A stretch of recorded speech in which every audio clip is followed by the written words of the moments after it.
supprimé. Donc, je vais reprendre. Voici un homme de Dieu arriva de Juda à Bethel par la parole de l'Éternel. Pendant que Jéroboam se tenait à l'autel pour brûler des parfums, il cria contre l'autel par la parole de l'Éternel et il dit, « Autel, autel, ainsi parle l'Éternel. Voici, il naîtra un fils à la maison de David. Son nom sera Josias. Il immolera sur toi les prêtres des hauts lieux qui brûlent sur toi des parfums. Et l'on brûlera sur toi des ossements d'hommes. » Et le même jour, il donna un signe en disant, « C'est ici le signe que l'Éternel a parlé. Voici, l'autel se fondra et la cendre qui est dessus sera répandue. » Lorsque le roi entendit la parole que l'homme de Dieu avait criée contre l'autel de Bethel, il avança la main de dessus l'autel en disant, « Saisissez-le !» Et la main de Jéroboam et la main que Jéroboam avait étendue contre lui devint sèche, et il ne put plus la ramener à soi. L'autel se fondit, et la cendre qui était dessus fut répandue selon le signe qu'avait donné l'homme de Dieu par la parole de l'Éternel. Alors le roi prit la parole et dit à l'homme de Dieu, « Implore l'Éternel ton Dieu et prie pour moi, afin que je puisse retirer ma main. » L'homme de Dieu implora l'Éternel et le roi put retirer sa main. Il fut comme auparavant. Le roi dit à l'homme de Dieu, « Entre avec moi dans la maison, tu prendras quelque nourriture et je te donnerai un présent. » L'homme de Dieu dit au roi, « Quand tu me donnerais la moitié de ta maison, je n'entrerai pas avec toi. Je ne mangerai point de pain et je ne boirai point d'eau dans ce lieu-ci. Car cet ordre m'a été donné par la parole de l'Éternel. Tu ne mangeras point de pain et tu ne boiras point d'eau. Et tu ne prendras pas à ton retour le chemin par lequel tu seras allé. » Et il s'en alla par un autre chemin. Il ne prit pas à son retour le chemin par lequel il était venu à Bethel. Est-ce que quelqu'un d'autre veut continuer à partir du verset 11?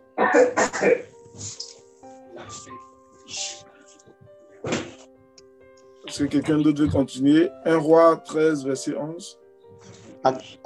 Je peux continuer, mais ça sera en anglais. Ok. Est-ce que quelqu'un peut continuer en français? Sinon, tu peux continuer. Je peux continuer. Vas-y, tata Muriel.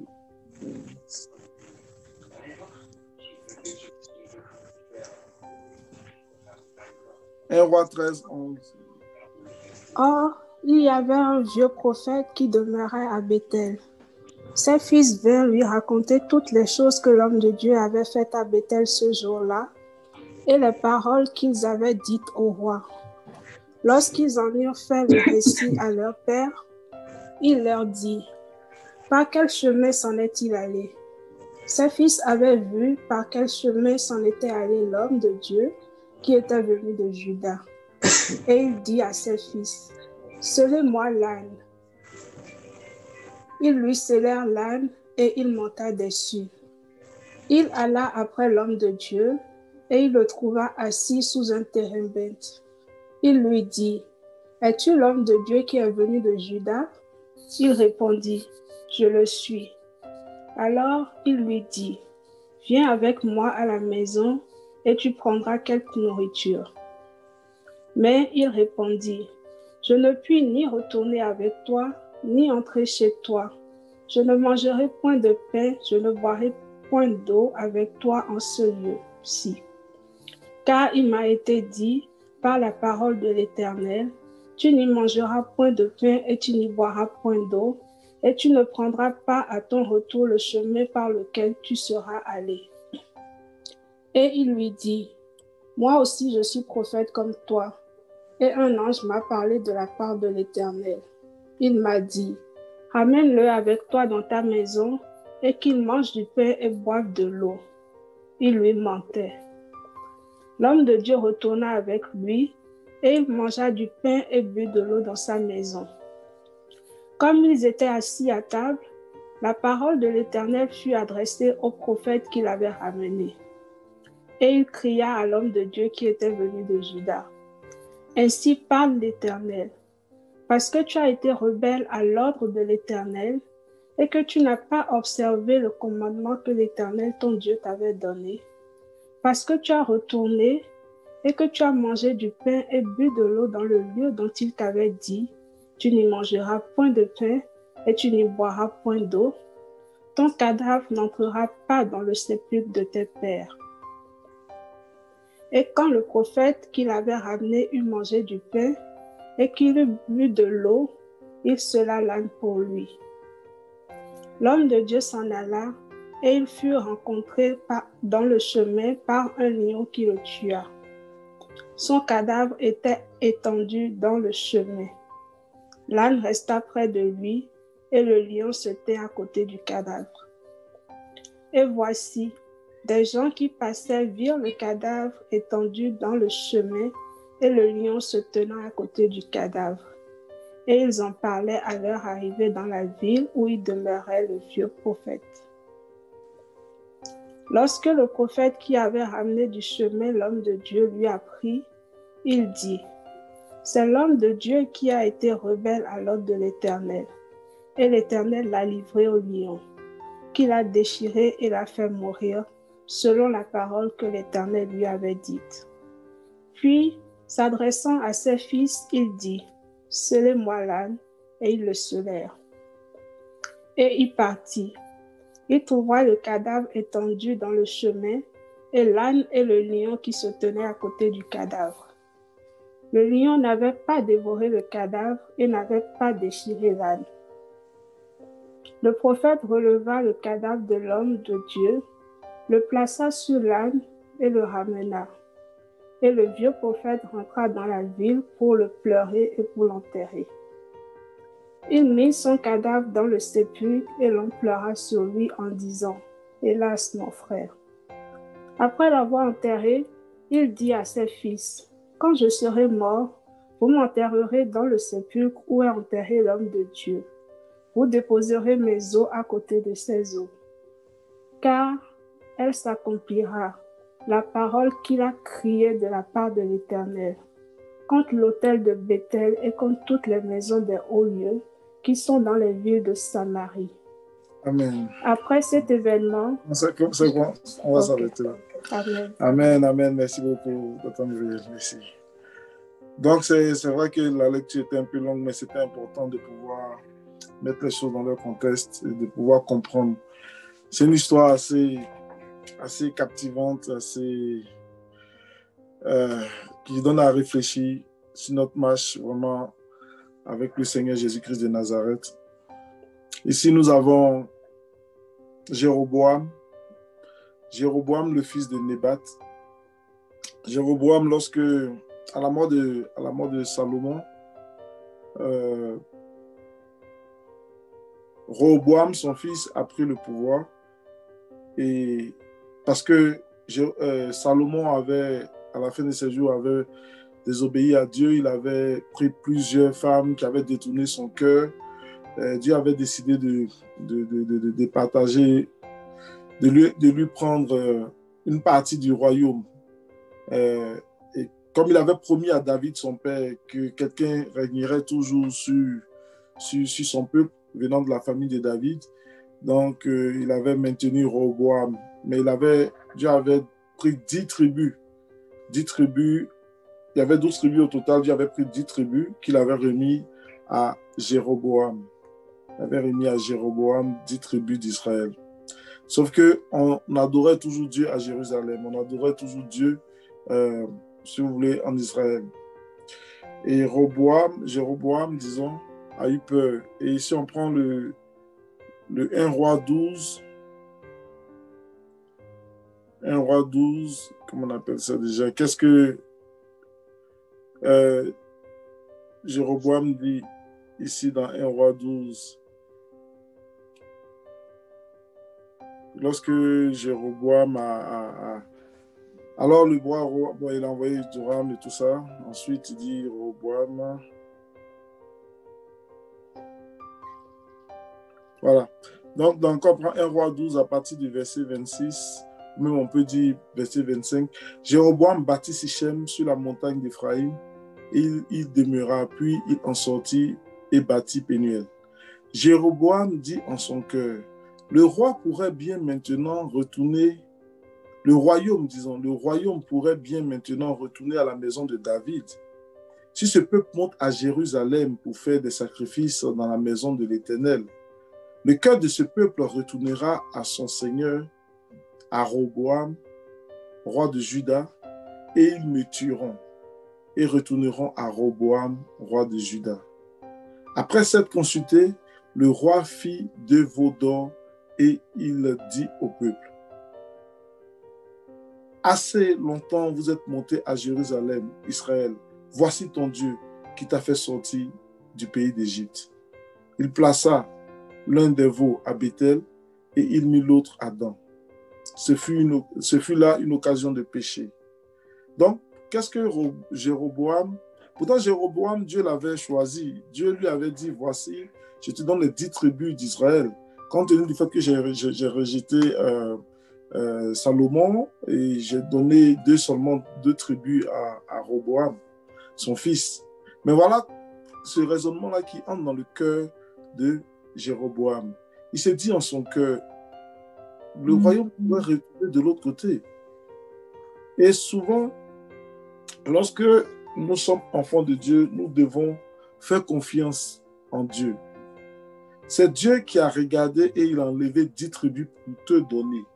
C'est Dieu qui a regardé et il a décidé cela ainsi. D'où vient que tu t'animes de peur? D'où vient que tu t'animes de crainte jusqu'à ce que tu puisses établir des veaux d'or pour ne plus que le peuple puisse aller adorer à Jérusalem, en Juda? Souvent, on est enfant de Dieu. Dieu ouvre une porte pour nous. Il ouvre la porte et nous entrons. Nous occupons le poste. C'est ni ceux qui sont dedans qui nous ont donné le travail, c'est ni ceux qui sont à l'extérieur qui nous ont donné le travail, c'est même pas notre directeur général qui nous a donné ce travail. On sait très bien que c'est Dieu qui nous a donné le travail, mais lorsque nous entrons maintenant en possession de ce travail, nous commençons à développer des peurs, nous commençons à développer des craintes. Ah, peut-être que si je parle de Jésus ici, ils vont me chasser. Peut-être que si je fais ça, ils ne vont pas aimer. Mais ce n'est pas eux qui t'ont donné le travail. C'est Dieu qui t'a donné le travail. Donc, ce que tu as à faire, c'est de faire confiance en Dieu. Ici, Jéroboam dit quoi? Peut-être que si le peuple s'en va à Jérusalem adorer, peut-être que le peuple va rester là-bas. Mais est-ce que toi, tu es plus intelligent que Dieu? Est-ce que tu ne connaissais pas les pensées de Dieu avant de pouvoir dire au peuple, voici, à partir d'aujourd'hui, c'est Jéroboam qui est le nouveau roi d'Israël? Donc souvent, il faut qu'on fasse attention, il ne faut pas qu'on fasse de compromis. Jéroboam, il a voulu faire, donc il a fait 2 veaux d'or. Mais aujourd'hui, on ne va pas trop parler de Jéroboam, ce n'était pas ça le but, mais il fallait que vous situiez un peu le contexte. Donc, il a fait 2 veaux d'or, et lorsqu'il était en train de faire l'inauguration maintenant du veau d'or, on dit un homme de Dieu est apparu pour un peu gâcher sa fête. Cet homme de Dieu est arrivé de Juda à Bethel, il est arrivé à Bethel, et puis il a parlé. Il a parlé de la part de l'Éternel. Il a parlé de la part de l'Éternel. Il ne parlait pas de lui-même. Il a parlé de la part de l'Éternel. Il a crié contre l'autel par la parole de l'Éternel. Et il dit, autel, autel, ainsi parle l'Éternel. Donc il parlait de la part de l'Éternel. C'est un homme de Dieu. Ce n'est pas quelqu'un qui s'est improvisé pour venir dire quelque chose à Jéroboam. Ce n'est pas quelqu'un qui s'est improvisé, c'est un homme de Dieu.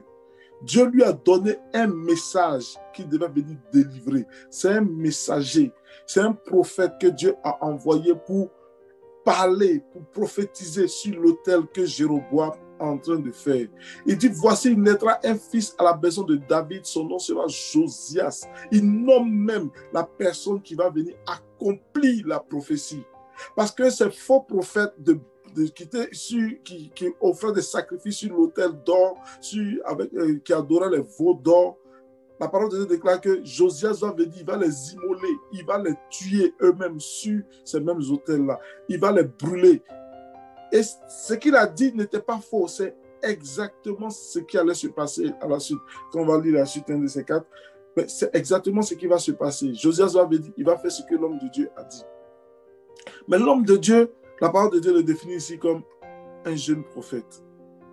Et il est venu faire l'œuvre de Dieu. C'est pour ça que lorsque nous sommes enfants de Dieu, nous devons marcher, nous devons veiller sur ce que Dieu met en nous.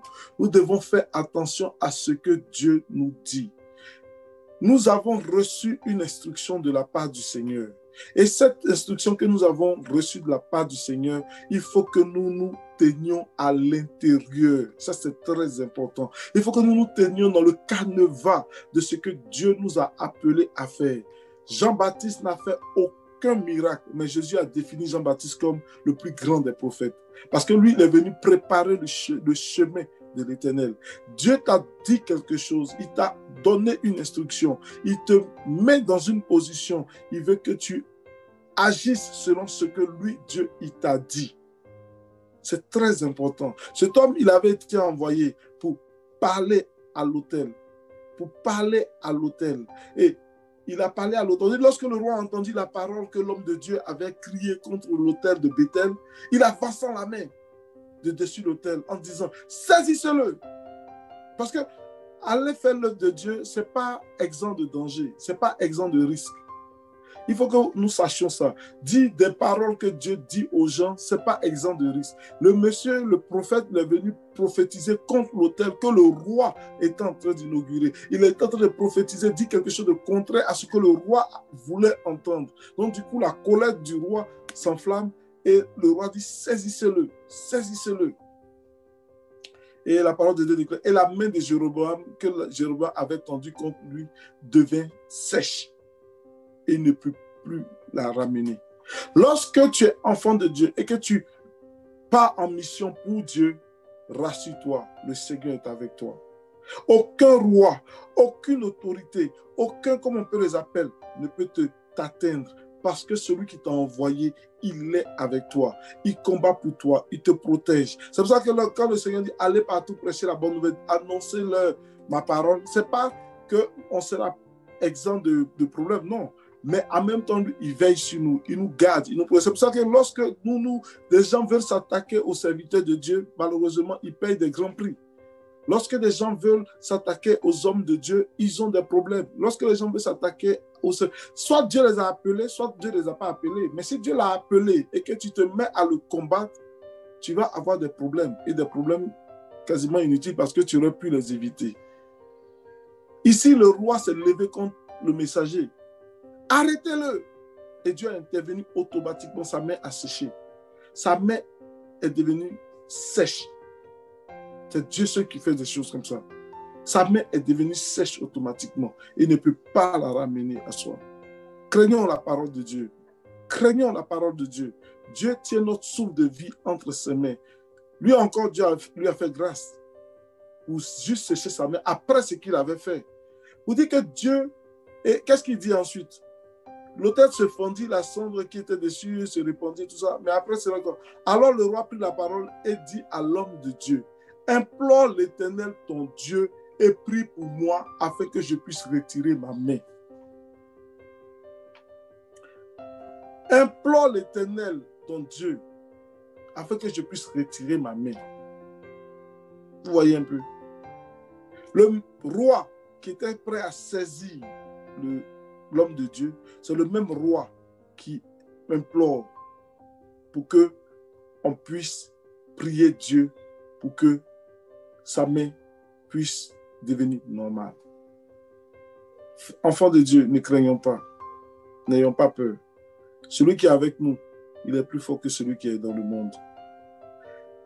Les mêmes vont vouloir nous attaquer. Mais lorsque notre Dieu va intervenir, ce sont les mêmes qui vont nous dire d'implorer notre Dieu.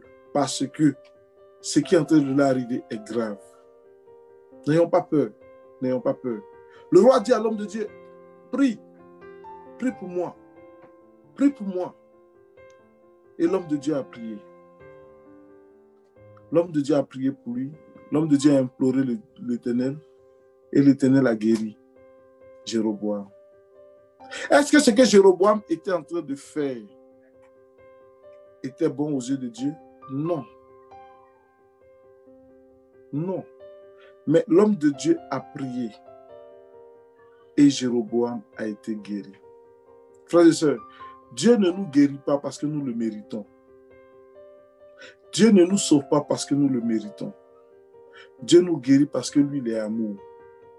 Dieu nous sauve parce que lui, il est amour. Il faut qu'on comprenne cela. C'est parce qu'il est grâce, c'est parce qu'il est amour, c'est parce qu'il est miséricorde, Dieu, qui nous sauve, qui nous guérit, qui nous bénit. Ce n'est pas parce que nous le méritons. Il ne faut jamais oublier cela. Sinon, s'il y a quelqu'un qui méritait de mourir ce même jour, c'est Jéroboam. Il est en train de lever des veaux d'or. Il est en train de faire un sacrifice.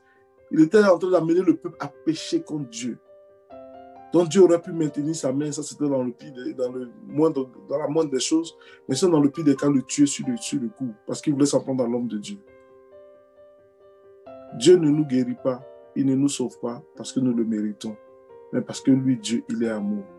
Et parce qu'il écoute la parole de ses serviteurs, les prophètes. C'est très important. C'est pour cela que en tant qu'enfant de Dieu, il ne faut pas que ton responsable soit ton ennemi ou whatever. Parce que les paroles qui vont sortir de la bouche du responsable peuvent être dangereuses en griffe pour toi.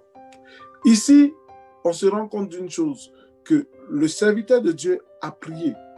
Dieu a écouté la voix de son serviteur et il a guéri.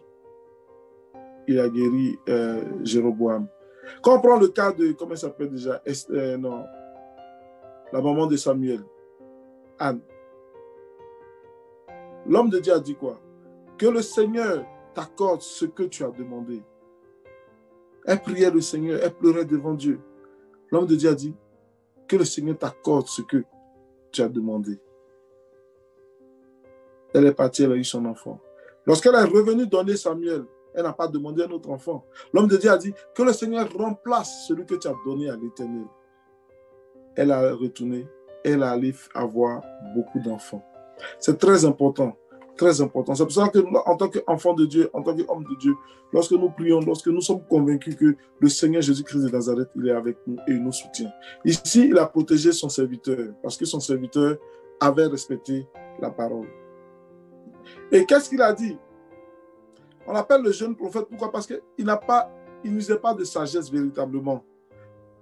L'homme de Dieu dit au roi, parce que le roi l'invite maintenant à manger, l'homme de Dieu, quand tu me donneras la moitié de ta maison, je n'entrerai pas avec toi, je ne mangerai point de pain et je ne boirai point d'eau dans ce lieu-ci, car cet ordre m'a été donné par la parole de l'Éternel. Tu ne mangeras point de pain et tu ne boiras point d'eau et tu ne prendras pas à ton retour le chemin par lequel tu seras allé.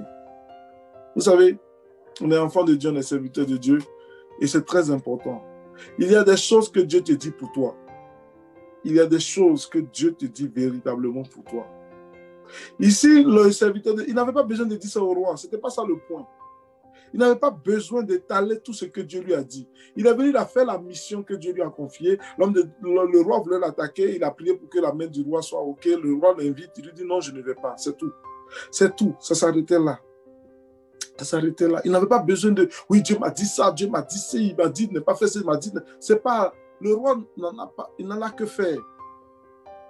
Il faut que nous marchions dans la sagesse. Il faut que nous développions une attitude de sagesse. Il y a des choses que Dieu me dit par rapport au ministère que nous sommes en train de faire, que je ne vais jamais peut-être dire devant tout le monde.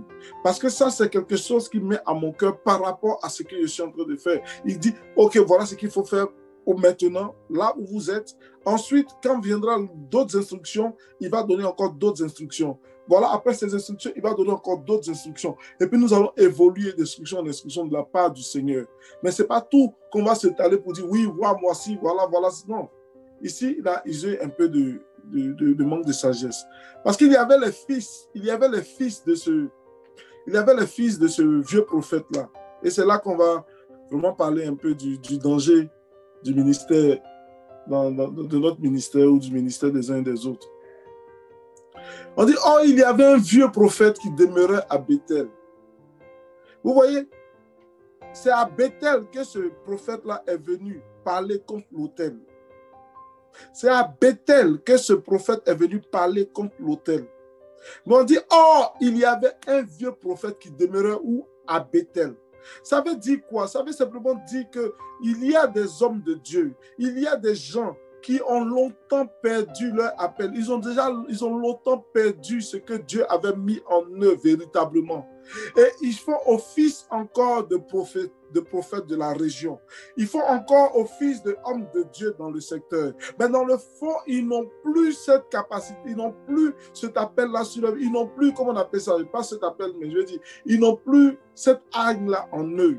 Ce qui fait que Dieu, parce que toi, tu habites Bethel, tu es prophète à Bethel, tu résides à Bethel, et le roi Jéroboam vient construire un hôtel à Bethel. Il vient mettre, comment on appelle ça déjà, oh Seigneur, il vient mettre un veau d'or à Bethel. Toi, tu te dis enfant de Dieu. Toi, tu te dis homme de Dieu. Et tu vois que le roi est en train de mettre un, comment on appelle ça déjà, un veau d'or. Et tu es assis chez toi. Et ça ne te dit absolument rien. Tu vis aujourd'hui comme les chrétiens d'aujourd'hui. Non, tout ce que... Non, ça, c'est pas moi, c'est pas mon problème. Ça, c'est le roi qui est en train de mettre un veau d'or pour que le peuple adore. Mais moi, je suis enfant de Dieu. Moi, je ne suis pas dérangé dedans. Je ne sais pas mon... Il était, la parole, un vieux prophète. Il demeurait là où ça se passait. Il était là. Mais Dieu ne l'a pas utilisé, lui, pour venir parler au roi. C'est grave et c'est grave. Enfants de Dieu, ne rétrogradons pas jusqu'à ce point-là. Dans notre secteur, dans notre ville où on est, il y a des choses que Dieu veut faire. Il n'est pas obligé d'aller chercher quelqu'un loin là-bas pour venir parler. Il dit, voici mes enfants sont là. Je vais prendre un parmi eux et je vais travailler avec lui. Je vais l'envoyer pour parler. Mais ce vieux prophète, il était là juste de forme. Il était là juste de forme. Et il apprend. Ses fils sont venus lui raconter toutes ces choses. Waouh! Il y a un jeune prophète qui est venu, voilà ce qu'il a dit, voilà ce qu'il a dit, voilà ce qu'il a dit, voilà ce qu'il a dit. Ils ont fait leur récit à leur père. Et le père, qu'est-ce qu'il dit? Le père, qu'est-ce qu'il dit? Où est-ce qu'il est parti? Et il court derrière le jeune prophète. Il court derrière le jeune prophète. Souvent, quand je lis ça, j'ai dit, Seigneur, aide-nous. Ça ne se passe pas ailleurs. Le roi à qui le jeune prophète a dit, voici, je ne dois pas retourner, je ne dois pas... Le roi, lui, il était convaincu par sa main qui a séché, il s'est assis. Mais souvent, les choses arrivent de par... Ça arrive véritablement dans la maison de Dieu. Et c'est ça qui est vraiment dommage. Et c'est ça qui est vraiment méchant souvent. Les hommes du monde même nous détestent déjà un peu comme ça, mais souvent ils sont un peu plus gentils que ceux-là même qui se disent nos frères qui sont assis avec nous tous les jours à l'église. C'est ceux-là qui vont nous jalouser. C'est ceux-là qui vont empêcher que ton ministère croisse. C'est ceux-là qui vont faire que tu ne vas pas avancer. Pourtant, il se dit ton frère et il est assis avec toi tous les dimanches à l'église. Il est avec toi. Mais quand tu rentres au témoignage, vous savez, le Seigneur m'a béni, j'ai une promotion et puis il t'entend. Et puis il regarde d'ailleurs. Il est fâché. Mais tu es assis à l'église avec moi, frère. Tu dois te réjouir avec moi. Si le Seigneur m'a utilisé, si le Seigneur a fait croître quelque chose dans ma vie, tu dois te réjouir avec moi. Mais c'est à l'église ça se trouve. Ce n'est pas ailleurs. Lui, c'était un prophète. Il connaissait ce que Dieu est en train de dire. Il connaissait, Dieu l'avait déjà utilisé un jour comme étant prophète. Qu'est-ce qu'il fait? Il s'en va rencontrer le jeune prophète. Il lui dit, il alla après l'homme de Dieu. Il le trouva assis sous un térébinthe. Il lui dit, es-tu l'homme de Dieu qui est venu de Juda? Il répondit, je le suis. Alors il lui dit, viens avec moi à la maison et tu prendras quelque nourriture. Mais vous pensez pourquoi il lui propose ça? Parce que ses fils sont venus lui faire le récit. Parce que de l'autre côté, l'homme de Dieu avait peut-être manqué de sagesse, comme il a dit, en expliquant haut et fort au roi que voici ce que Dieu m'a dit, je ne dois pas faire ça, je ne dois pas faire ci, je ne dois pas faire ça. Les limitations que Dieu te donne, c'est pour toi, frères et sœurs. C'est pour toi. Tu n'as pas besoin de divulguer ça à la planète. Non, c'est pour toi.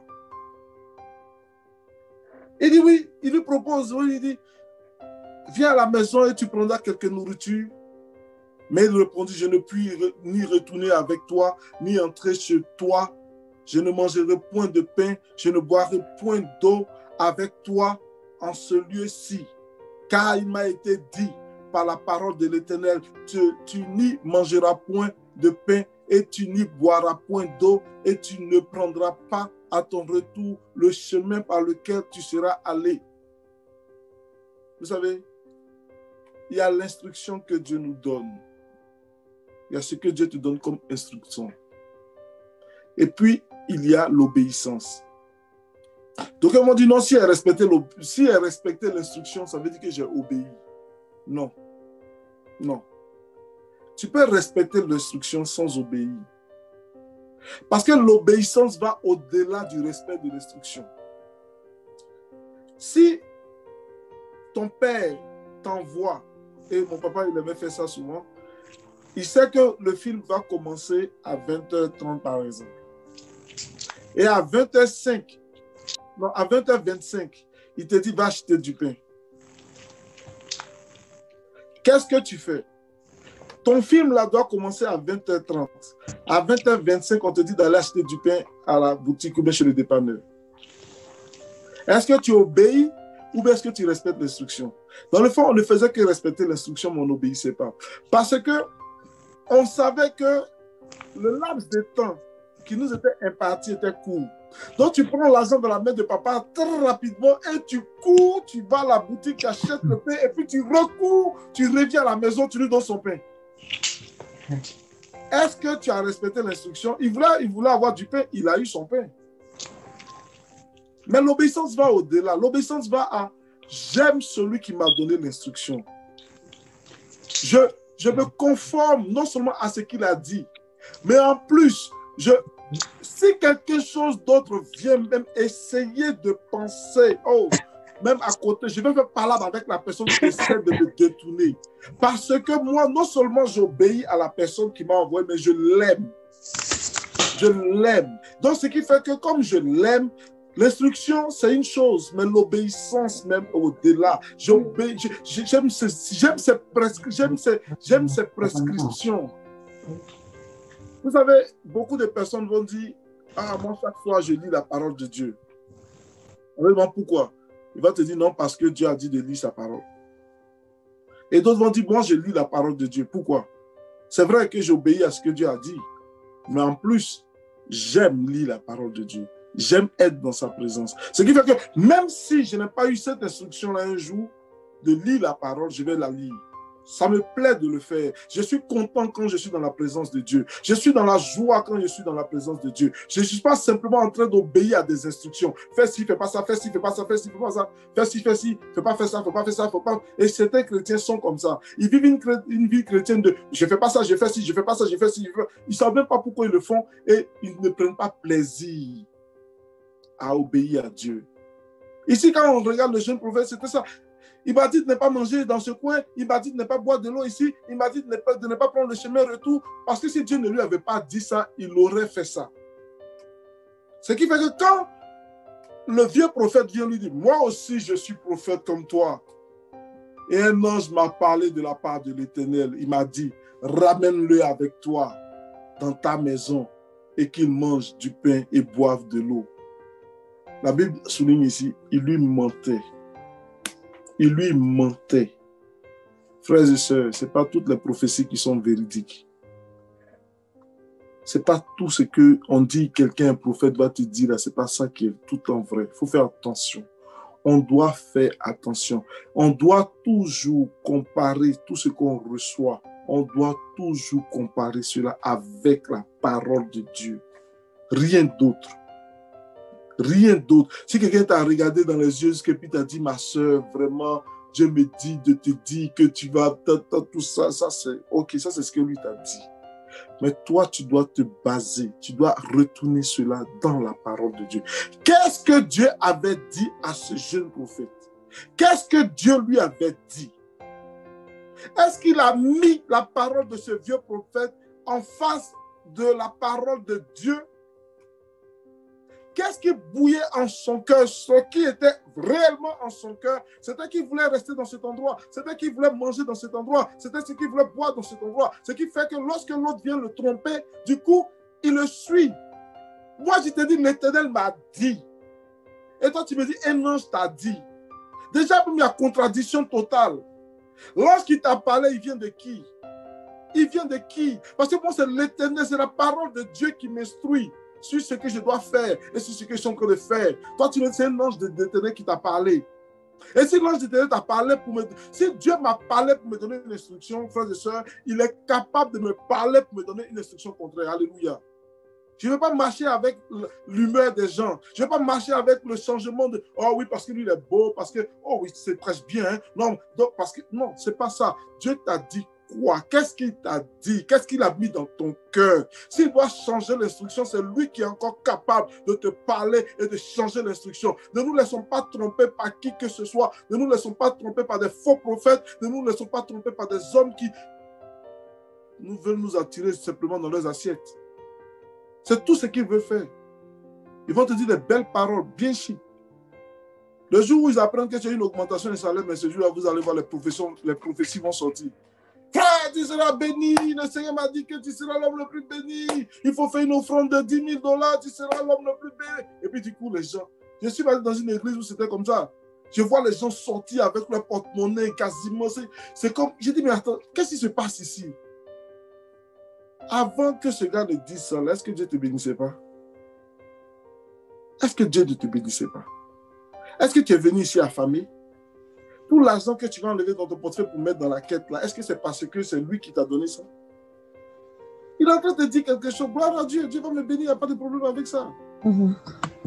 Mais en quoi est-ce que ce jour-ci là, je dois me plumer pour ça? Ça n'a pas de sens. Ça n'a aucun brin de sens. Qu'est-ce que Dieu t'a dit? Mais les gens n'ont pas cette instruction de Dieu. Ils ne l'ont pas. Qu'est-ce que la parole de Dieu déclare? Ils n'ont pas ça. Donc parce qu'ils n'ont pas ça, ou bien parce qu'ils ne tiennent pas ferme à ce que Dieu leur a dit, alors lorsqu'il y a un petit changement, il y a un petit vent qui vacille, il y a un petit truc qui change, du coup, oh, ils suivent la vague. Faisons attention. Nous sommes dans les derniers temps. Ça ne va pas venir d'ailleurs.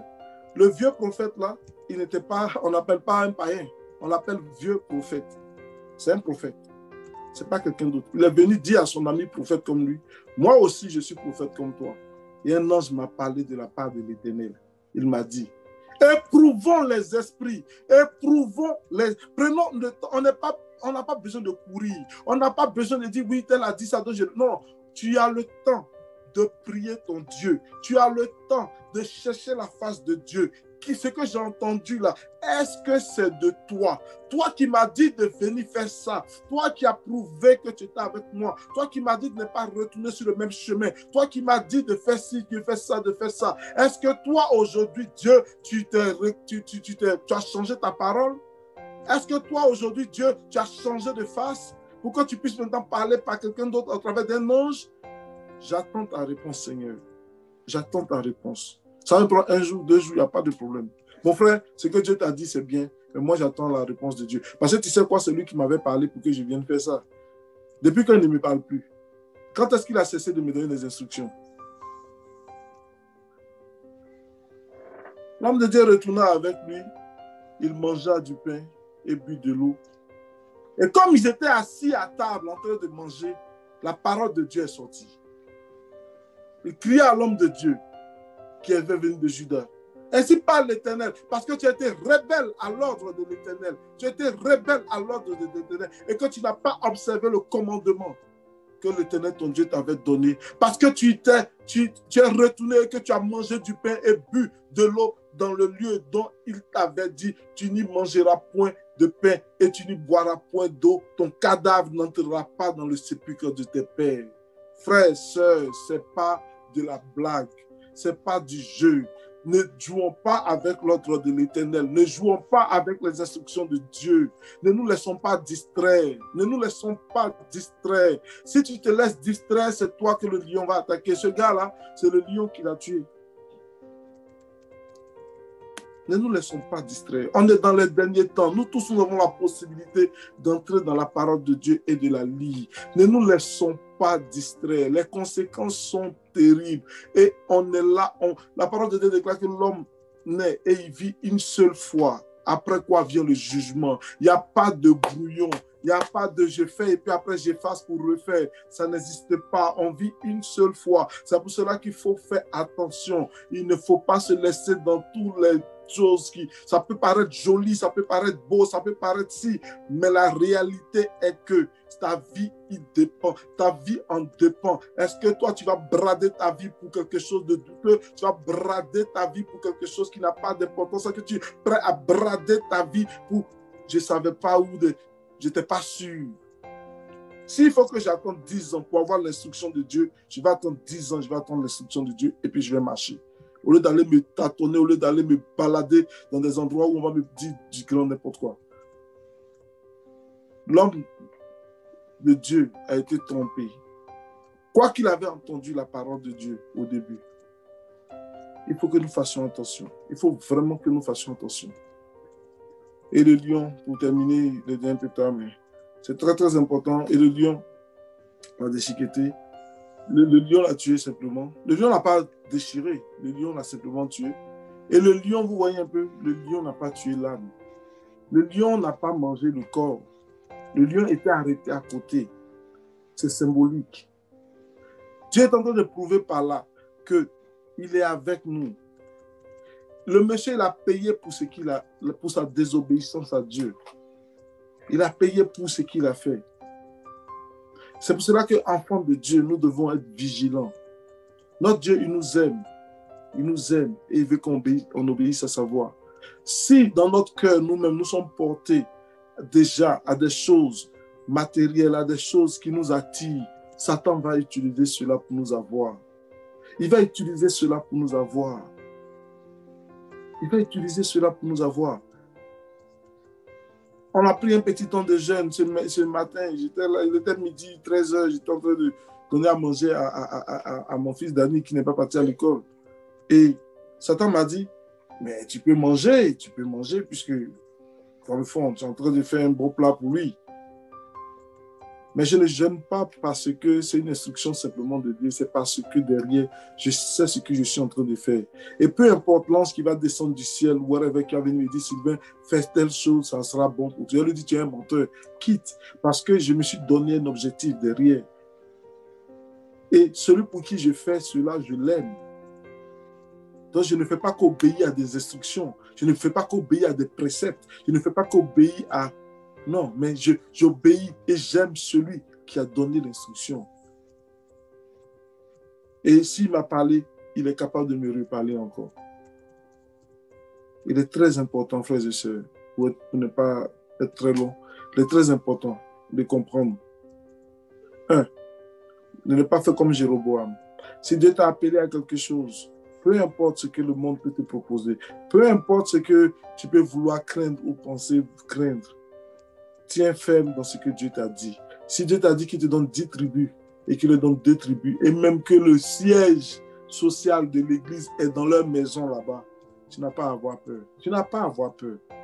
Même si tout le monde va là-bas, ils vont revenir. Parce que c'est Dieu qui a défini cela ainsi. C'est Dieu qui a défini cela ainsi. Si Dieu t'envoie pour une mission, il t'a donné une instruction, va sans avoir peur. N'aie pas peur. Il te protège, il est avec toi. Il va sécher la main des rois, il va fermer la bouche de ceux-là qui veulent te porter préjudice. Le troisième point, c'est lorsqu'il t'envoie, il te donne une instruction. Tiens pas compte simplement de l'instruction comme un robot, non, mais accomplis, aime celui qui t'a donné l'instruction, obéis à sa voix, fais, comprends ce qui est derrière l'instruction. Comprends ce qui est derrière, qu'est-ce qu'il veut. Il ne veut pas simplement que tu obéisses comme un chat obéirait à, comment on appelle, une souris qui passe, va poursuivre cela, mais il veut vraiment que tu obéisses avec amour, avec plein de joie. Et le dernier point qu'on doit retenir, c'est on doit être prudent. On doit être prudent. Dans la maison de Dieu, il y a maintenant des loups qui se déguisent en brebis, en agneau. Il faut qu'on soit prudent. Nous sommes dans les derniers temps. Ça ne va pas venir de l'extérieur. Ça vient de l'intérieur. Judas, il n'était pas à l'extérieur, il était à l'intérieur. Il était avec Jésus. Ils s'assiaient ensemble pour manger. C'est de là que ça vient. C'est pour ça qu'il faut avoir le discernement. C'est pour cela qu'il faut faire attention. Le cinquième point, c'est notre repère, c'est la parole de Dieu. C'est la parole de Dieu. Peu importe qu'un ange vienne me dire quoi que ce soit, si ça n'y est pas dans la parole de Dieu, je vais lui dire, mon ami, garde ça pour toi, parce que ça n'y est pas. Notre repère, c'est la parole de Dieu. Il faut s'en tenir à la parole de Dieu. Un beau prophète peut te dire de belles choses. Si ça n'y est pas dans la parole de Dieu, c'est un menteur. C'est un menteur. Il faut vraiment que nous fassions attention. Nos vies sont précieuses. Nous avons une seule, pas deux, pas trois, pas quatre, pas cinq, non, une seule vie. Et il n'y a pas de brouillon. Il n'y a pas de rectificatif. C'est pour cela qu'il faut faire attention. Aujourd'hui, on a beaucoup d'endroits pour prier. On a beaucoup d'endroits où on peut aller. Internet est déversé. Il y a plein de messages qui se déroulent partout. Mais la réalité est que si nous ne faisons pas attention, nous allons tomber comme ce jeune prophète. Nous allons laisser le désir de notre cœur prendre le dessus. Il avait peut-être faim. Dieu lui avait dit de ne pas manger dans cet endroit. Peut-être que c'était difficile. Il est allé, s'est assis. Quand on te confie une mission, tu fais ta mission et tu quittes. C'est ce qu'on t'a demandé. Tu fais ta mission, tu t'empresses de quitter. Tu t'empresses de partir. Tu ne restes pas là pour dans l'autre chemin, non. C'est très, très, très important. Notre vie est précieuse et il faut que nous puissions faire attention. Amen. Amen. Alléluia. Que le nom du Seigneur soit béni. Amen. Amen. Amen. Alléluia. On va prier.